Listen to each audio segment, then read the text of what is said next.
In the opening scene, we see a car speeding down a night road.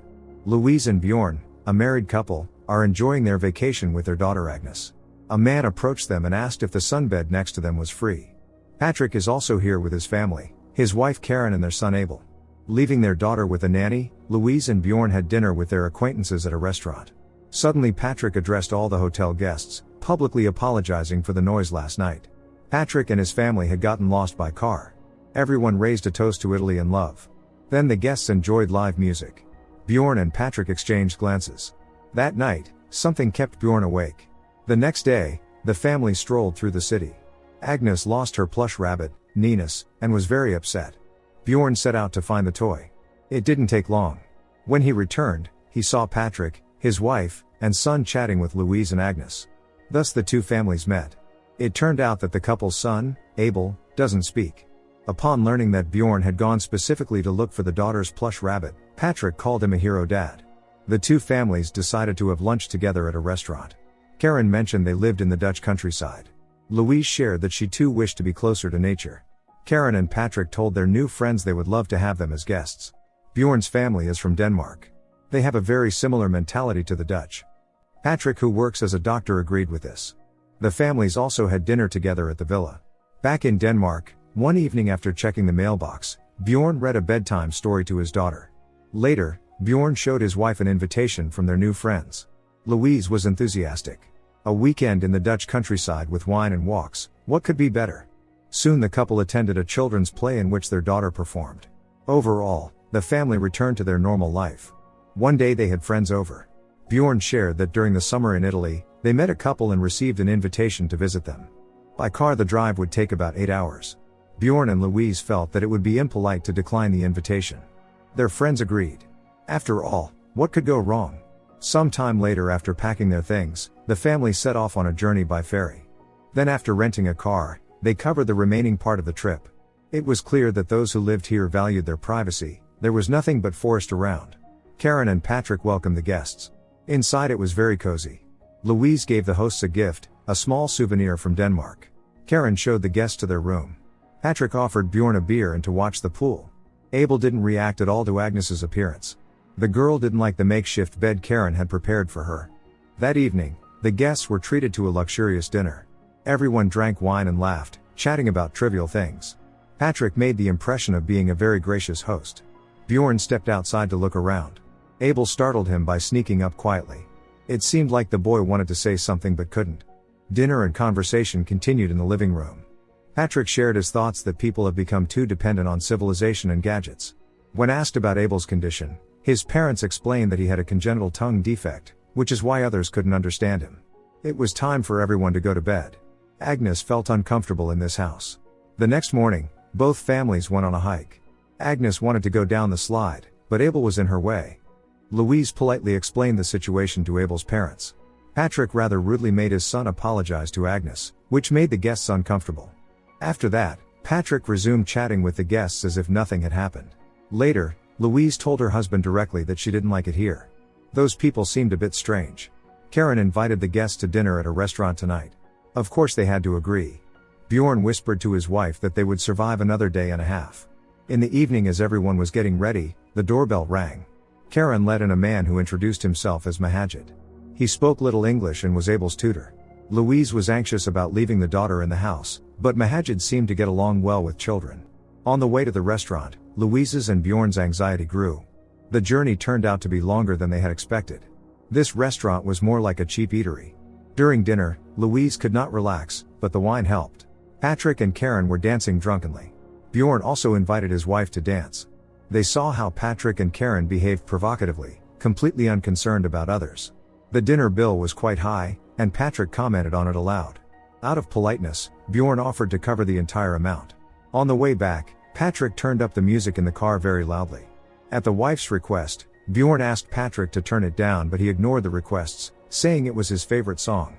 Eventually Patrick turned off the music. Karen apologized to the guests for her drunken husband. Suddenly Patrick turned the music back on, laughing with his wife. Due to his intoxication, Patrick drove recklessly. At home, after ensuring the children were sleeping soundly, Louise felt relieved. While she was taking a shower, she heard someone unceremoniously enter the bathroom and start brushing teeth. Louise dared not make a sound until the person left. She decided not to mention it to her husband. During the night, Patrick watched the guests. Deciding to check on the children, Louise could not find her daughter. She was shocked to see that Agnes was sleeping in Karen and Patrick's bedroom. Waking her husband, Louise said they needed to go home immediately. Hastily packing their things, the family quietly left the strange house and drove away. Abel watched them from the window. Agnes had forgotten her rabbit. The parents promised to buy her a new toy when they got back, but the girl cried, saying she needed Nina's. The sight of the daughter's tears made Bjorn turn back. When he went into Patrick and Karen's house, Agnes discovered that the rabbit had been under the seat all along. Louise followed her husband into the house, hearing Patrick's outrage that the guests had left without saying goodbye. The guests assured the hosts that they had really enjoyed their stay, but an unforeseen situation had arisen. Patrick was not convinced. He looked very upset. Bjorn tried to come up with an excuse but failed. Then Louise honestly admitted that she was frightened by the strange things happening in the house.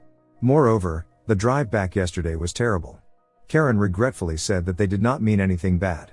Patrick promised to rectify the misunderstanding and asked the guests to stay a little longer. In the end they agreed. Everyone stubbornly tried to act as if nothing had happened. Patrick and Bjorn went to the city together. Patrick apologized for his behavior the previous day, saying that sometimes he changes. Unlike Patrick, Bjorn was used to living by the rules. Sometimes the man felt he had become someone he never wanted to be. Talking about his monotonous and dull life, Bjorn could not hold back his tears. He was so tired of fake smiling all the time. The men never made it to the city.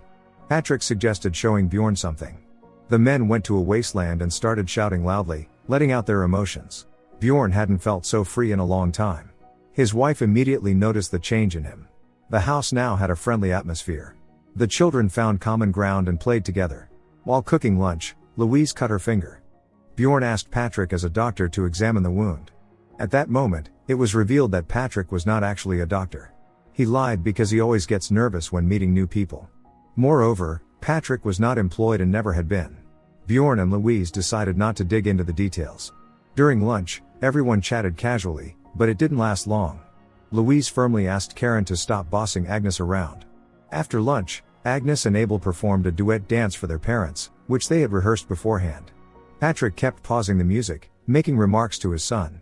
This happened several times. Eventually Patrick lost his temper because in his opinion, Abel was doing everything wrong. Agnes got scared. She didn't want to dance anymore, and neither did Abel. Bjorn couldn't leave it at that and turned off the music, demanding an explanation from Patrick. Karen didn't understand the guests' complaints, claiming that it was just their method of parenting. Unable to take it anymore, Louise stepped outside. Her husband and daughter followed. Louise told them to go back inside. She just needed to be alone. That evening, everyone prepared for bed. Tension literally hung in the air. While Bjorn was brushing his teeth, Patrick entered the bathroom and silently used the toilet. At night, Bjorn couldn't sleep, hearing Patrick yelling at Abel. Bjorn felt deeply uncomfortable. Then the TV started playing loudly. Bjorn went to the living room and turned it off. Something was clearly wrong in this house. Bjorn hadn't yet noticed the photograph of his family on the fridge. One of the rooms was filled with cameras. Bjorn went up to the attic and saw dozens of photos of different families. In one of them, Abel was pictured with his real parents. Strange noises came from downstairs. Trying to stay calm, Bjorn stepped outside and found lifeless Abel in the pool. Quietly waking his wife, Bjorn said they were leaving right now. The family quickly got into the car and drove off. Louise and Agnes fell asleep almost immediately. Bjorn didn't tell them anything. Every car that passed them filled him with panic. Bjorn decided to take a shortcut. Due to the rough road, Louise and Agnes woke up. Suddenly the car got stuck. There was no cell service. Bjorn tried to think of what to do next. Seeing a house ahead, he decided to run for help, telling his wife and daughter to close up. They didn't know that Patrick had been watching them the whole time. To reach this house, Bjorn had to cross a ditch, but nothing could stop him now. He knocked on the door but no one answered. When Bjorn returned, neither his wife nor daughter were in the car. Bjorn began to call of them in desperation, but only the echo answered him. Then Bjorn helplessly cried, clutching Agnes's plush rabbit. Suddenly headlights appeared in the distance. It was Patrick, who along with his wife had picked up Louise and Agnes on the road. Louise thanked Karen for the help. Patrick tried to convince Bjorn to get into the car as well. In tears, Bjorn begged Patrick to let them go. Patrick told Bjorn that it would be better to comply, or someone might get hurt. Bjorn had no choice but to get into the car. His wife and daughter still didn't suspect anything. Suddenly Louise asked if Abel was home alone. Karen replied that Mahajid was looking after him. When Patrick stepped out of the car for a moment, Bjorn thought this was his chance to steal the keys, but he didn't make it. Agnes was scared. Patrick ordered her to shut up. Of course Louise didn't like this. Additionally, it made her uneasy that the drive was taking too long. Patrick and Karen advised her not to ask any more questions. At some point Patrick stopped near another car. The headlights were glaring. Louise hugged the daughter, trying to comfort her. When asked what was going on, she received an insult. When Bjorn tried to stand up for his wife, Patrick hit him. Karen ordered Louise to let go of Agnes. Naturally Louise wasn't going to do that. Patrick seriously injured Bjorn, and he was powerless to do anything. The back door of the car opened, and Mahajid appeared. He and Karen grabbed Agnes while Patrick restrained Bjorn. They wanted to take away Agnes's ability to speak, and they did. Afterward, they locked Bjorn and Louise in their car and took Agnes. Louise screamed in despair, trying to break free from the car. Bjorn was in a state of shock. Patrick was still here. He and Karen drove the couple to the wasteland. By then they didn't even try to resist, seeing no point in living without their daughter. Patrick felt no sympathy for Bjorn, who couldn't protect his family. Karen looked very pleased. Louise and Bjorn understood this was the end for them and had already accepted it. Bjorn begged his wife to forgive him. In the final scene, we see people relaxing at the villa. Here, Patrick and Karen are looking for new victims, passing off now mute Agnes as their daughter. Don't forget to subscribe to our channel not to miss more exciting new products. Also, the authors will be pleased if you leave your opinion in the comments.